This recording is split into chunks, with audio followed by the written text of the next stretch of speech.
welcome back to my channel. Today I'm going to be doing something that I love doing. I love having fun and interesting days out.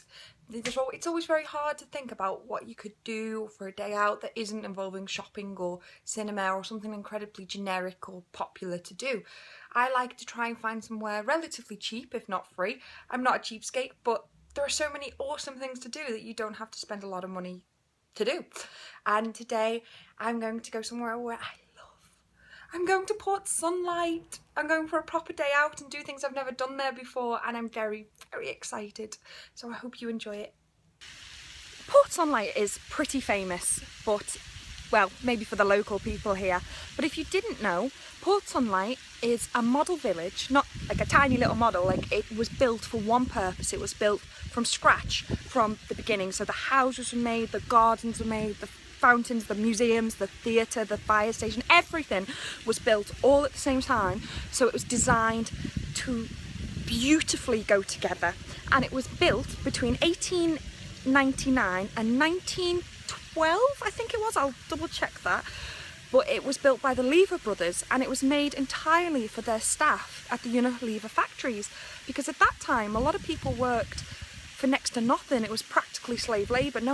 Everyone was miserable. If you were poor, you worked until the day you died and you were miserable.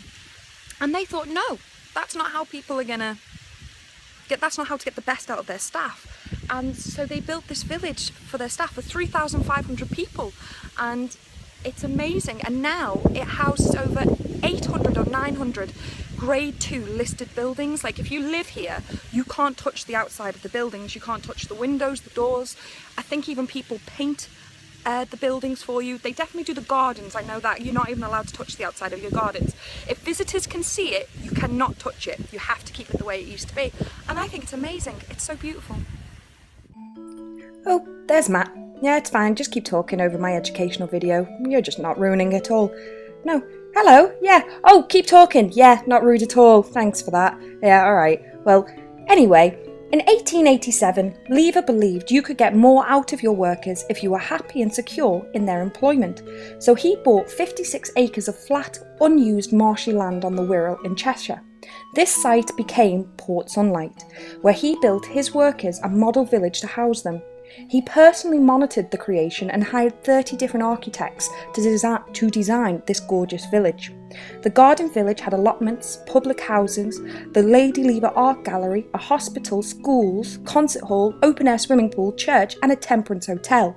He believed that even workers could appreciate the finer things in life, like literature, science or music. Amazing. Absolutely incredible.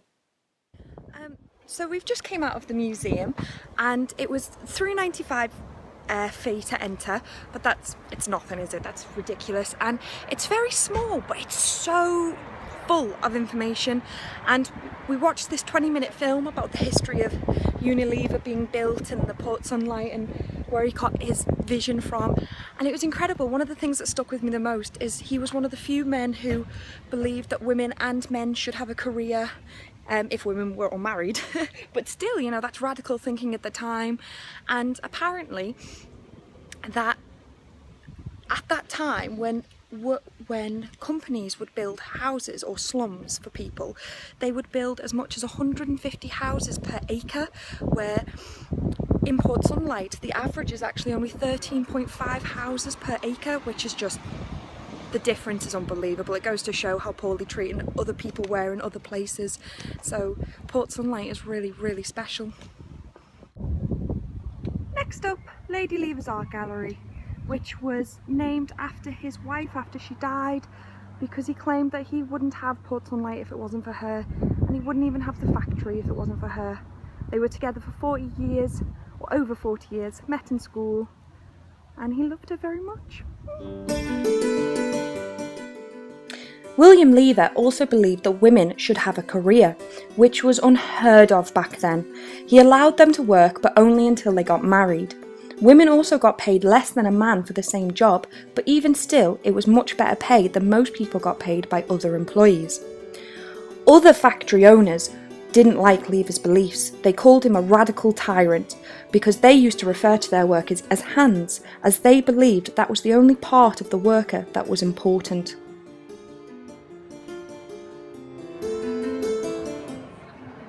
The cow is staring off into the distance, looking at what we can't see, and maybe the cow knows something that's deep, that is. we That's don't. really deep. I'm quite black box. Oh, is it? Yeah. Oh, I missed that one. Your museum needs you, Matt. It really does. There you go. Good job. Employees lived in this village all the way up until the 1980s. After that, it was sold off to private landlords, and now anyone can live here. Even though there were some people that didn't agree with William Lever, when he died in 1925, he died a legend to most people. So many celebrities had attended Port Sunlight Village, including 2 members of the royal family. This place was a legend, and I think one of the most important things is that William Lever was a good man who wanted everyone to have a good and fair life, and he still died a millionaire. And one of the things that I loved the most in the museum, we were told that he spent £2 million a year on advertisement. In the early 1900s, that was an extortionate amount of money, and he was quoted once saying, "I know half of my money is wasted on advertisement. The only problem is, I don't know which half."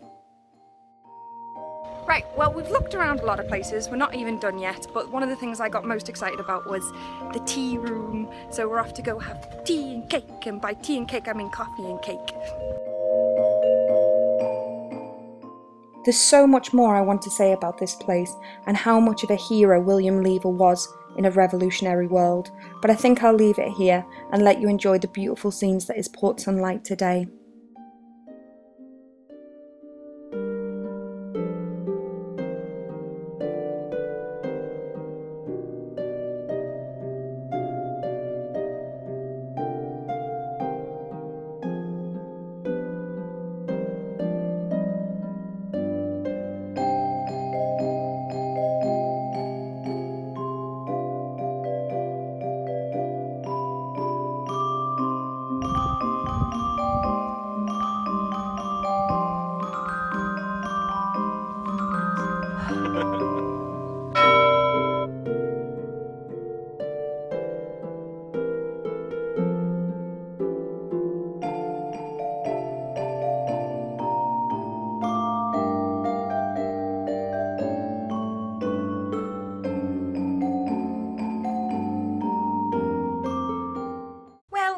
Home now. I'm all windswept and hot and but I had an amazing day today watching Port Sunlight, the place where I've grown up and just fallen in love with. I always thought I knew the history of it, but I realised today after going to the museum and the gallery and whatnot that there's just so much more to it, and I hope you enjoyed following me once again on my awesome day out. Bye!